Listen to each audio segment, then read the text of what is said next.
Bonjour, bonjour, j'espère que vous allez bien. On se retrouve dans une nouvelle vidéo dans laquelle on va parler du monde marin et dans laquelle je vais partager avec vous quelques expériences professionnelles que j'ai eues puisque je reçois quand même des questions de la part d'étudiants, de la part de personnes qui ont fini leurs études, de la part de personnes qui veulent travailler en mer ou qui travaillent en mer et qui ont quelques difficultés. Aujourd'hui, je vais partager avec vous une partie de mon expérience de marin et des formations que vous devez faire.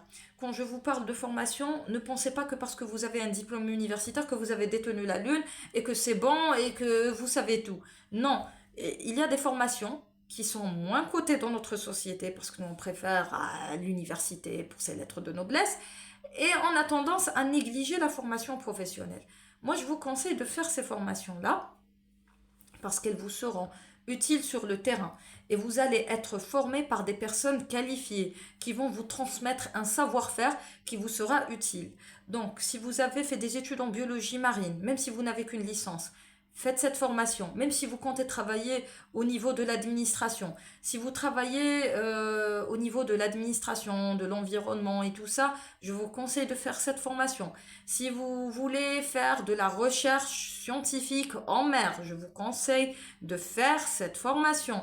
Si vous êtes étudiant en médecine vétérinaire ou si vous avez terminé vos études de médecine vétérinaire parce qu'il faut avoir terminé sa formation académique pour faire une formation professionnelle, et que si vous êtes docteur vétérinaire ou si vous êtes étudiant en médecine vétérinaire, je vous conseille de faire cette formation aussi. Si vous voulez développer un projet en mer, pisciculture marine, conchiliculture marine, faites cette formation. En fait, il y en a 3 ou 4. Bon, la première, c'est la formation de matelot qualifié. C'est une formation qui se fait à l'école de formation technique en pêche et aquaculture qui dure 2 semestres. Un semestre théorique, un semestre pratique à bord d'une embarcation. La deuxième formation, c'est la formation de patron de pêche côtière. C'est une formation qui dure 4 semestres. 3 semestres de formation théorique appliquée, poussée et un semestre de stage pratique. Donc ça fait 2 ans. Et bien sûr, la plongée sous-marine, pour ceux qui peuvent, parce que la plongée sous-marine est liée à l'état de santé de l'individu et malheureusement, on n'a pas tous une santé qui nous permette de pratiquer cette discipline. Et quand je vous dis qu'il faut faire ces formations-là, eh bien, ce n'est pas faire acte de présence, c'est les faire sérieusement.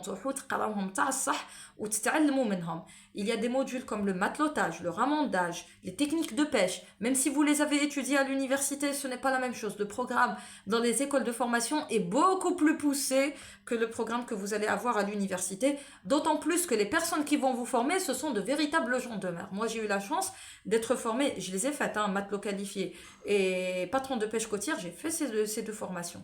Et elles m'ont été d'un grand secours et ça m'a peut-être sauvé la vie dans certains cas. Donc je vous conseille vivement de les faire.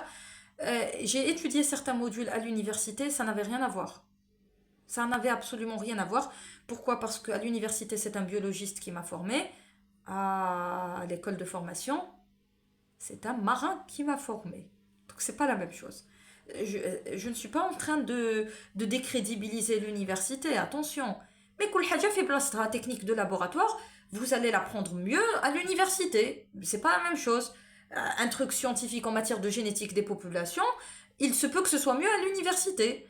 Mais en matière de technique de pêche, quelqu'un dont c'est le métier va vous transmettre plus d'informations que quelqu'un dont ce n'est pas forcément le métier, qu'il a simplement lu dans un livre. Vous voyez un petit peu la nuance, la différence. Et en plus de ça, si vous étudiez chez un véritable professionnel, il va vous transmettre son expérience et les erreurs à ne pas faire. Donc vous allez gagner du temps. Les 2 ans de formation, c'est comme 10 ans de vie en mer. Et c'est pour ça que j'ai bien pondu en la matière. Si je parle autant et aussi bien, c'est parce que j'ai eu la chance d'être formée par des personnes compétentes. Voilà. Et ça m'a fait gagner du temps et de l'expérience juste en assistant à des leçons. Voilà, juste normal. تعلمت ديت بزاف من l'expérience تاعهم ou encore j'étais encore ignorante à l'époque, je pouvais prendre plus d'informations. يعني j'ai pas pris 60 ou 80% de ce qu'ils m'ont donné, de ce qu'ils pouvaient me donner. J'ai dû prendre peut-être 40% de ce qu'il était possible de prendre. Donc vous voyez un petit peu. Et pour ceux qui veulent faire de la recherche scientifique, cette formation vous sera très utile. Pourquoi? Parce que lorsque vous allez finir vos études, vous allez passer bien sûr un ensemble d'examens. Si vous réussissez, on va vous donner un diplôme.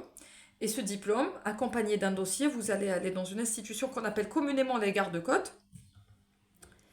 Et ils vont vous délivrer un document. Un petit document, c'est un petit carnet bleu qu'on appelle le fascicule de navigation. Ce fascicule de navigation, eh bien, vous permettra d'embarquer dans n'importe quel bateau de pêche, pourvu qu'on accepte de vous embarquer. Pour les chercheurs, c'est quelque chose d'extraordinaire parce que ça va vous permettre, surtout ceux qui font des recherches en matière d'ichtyologie et qui ont besoin de certaines espèces de poissons, ça va vous permettre d'embarquer à bord de bateaux, non pas pour travailler autant que marin, mais pour avoir vos échantillons. Vous allez échantillonner vous-même vos produits, vos échantillons. Donc, c'est un plus en matière de recherche scientifique. Vous allez être autonome. Un échantillon acheté en poissonnerie, ce n'est pas la même chose qu'un échantillon que vous allez chercher vous-même sur le terrain. Voilà. Et donc, je crois que nous arrivons à la fin de cette vidéo. J'espère qu'elle vous aura été utile. Moi, je vous dis à bientôt dans notre vidéo. Et d'ici là, portez-vous bien et prenez soin de vous. À très bientôt, Inch'Allah.